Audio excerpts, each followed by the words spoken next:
Hi guys, today I want to talk about a topic that people struggle with, and the main reason they struggle with, if you look at it, is because they think that it excludes them. So I want to talk about what an alpha is, an alpha male particularly. And the first thing is many people will tell you there's no such thing as an alpha. Alpha doesn't exist.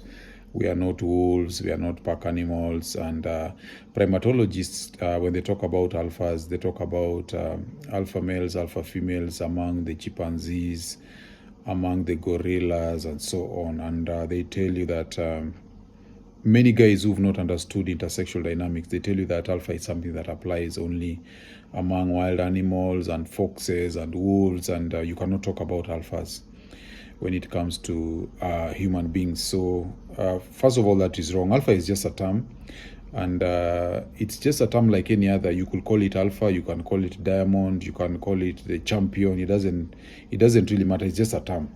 The important thing is whether what it refers to can be consistently observed, and whether it can be a useful expression when you're describing behavior, or when you're trying to classify behavior among human beings, or even social hierarchy, because social hierarchies actually exist. So that's the first thing. Alpha exists. Secondly, people also confuse alpha with high value men, and this issue of high value, it has been discussed a lot also. You can be high value and not be an alpha, okay? When you are an alpha, you don't have to be a high value person. And high value men, I think Kevin Samuels, he was the first person who really tried to talk about what a high value man is. He tried to define it.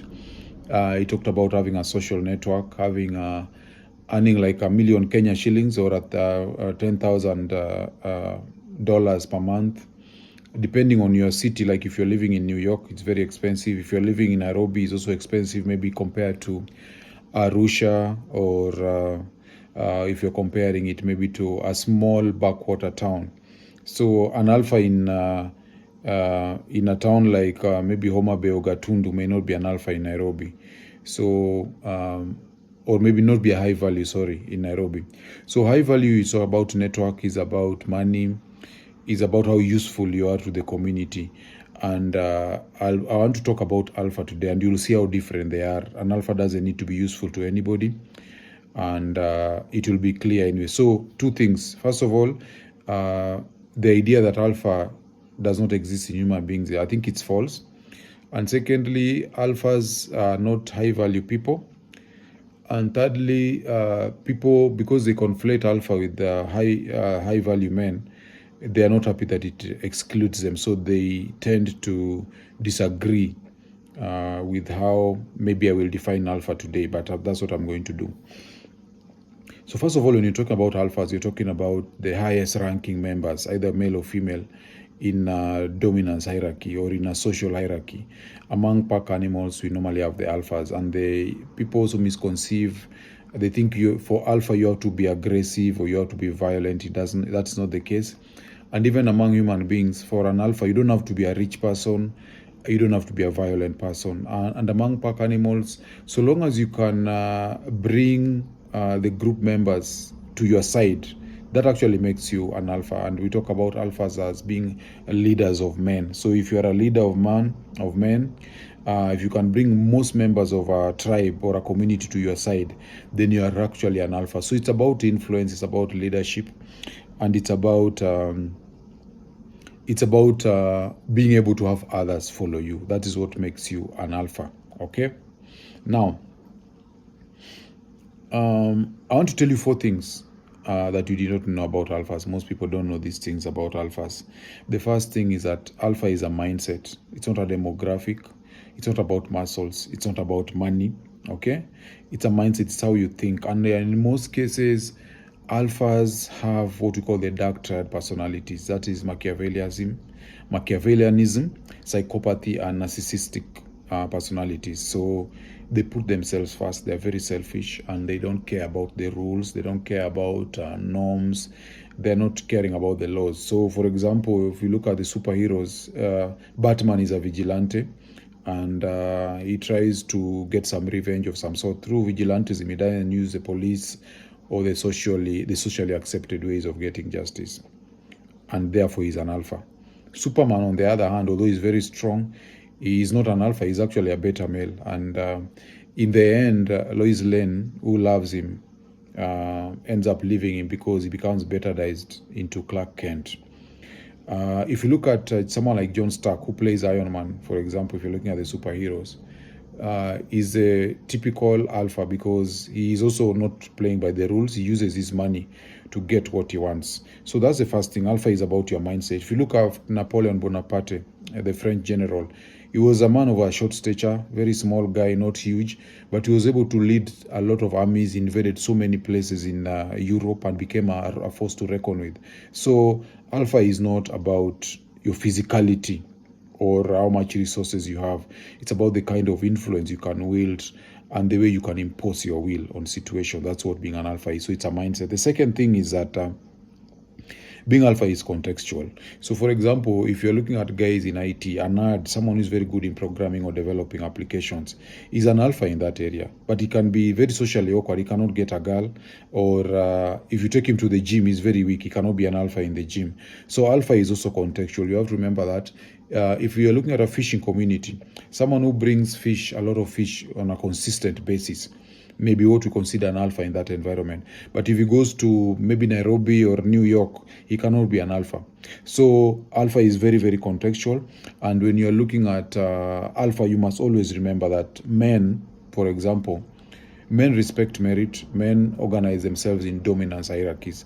So within a particular group of men, an alpha will always be there. Okay, if they're footballers, the best guy there is going to be the alpha, and he'll be respected for his skills or his competence. But if he goes to another place again, then he's no longer an alpha. So that is very, very important to remember. If you look at, for example, Will Smith, he's an A-list actor, he's a millionaire, but he's considered a beta male because of the way his wife dominates him and things like that. So an alpha is about the context. Okay, so you can be an alpha in one area but a beta male in another. The third thing about alphas is that many alphas are characterized by offspring abandonment, and that means they don't necessarily raise their children. If you look at King Solomon, we're talking about King Solomon of the Bible. Of course, I'm very sure that the entire story is not 100% true, but if you have even 50 wives, there's no way you're going to raise all those children. One day is just 24 hours.